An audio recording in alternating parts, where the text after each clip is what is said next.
Litis Chica, hindi kami yon.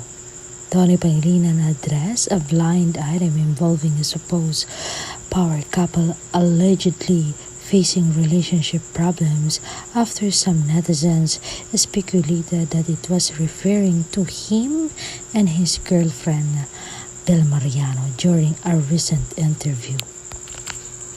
Sad niya, parang every year mayroon po talagang mga ganong nakukuha. Una, sanay naman po kami.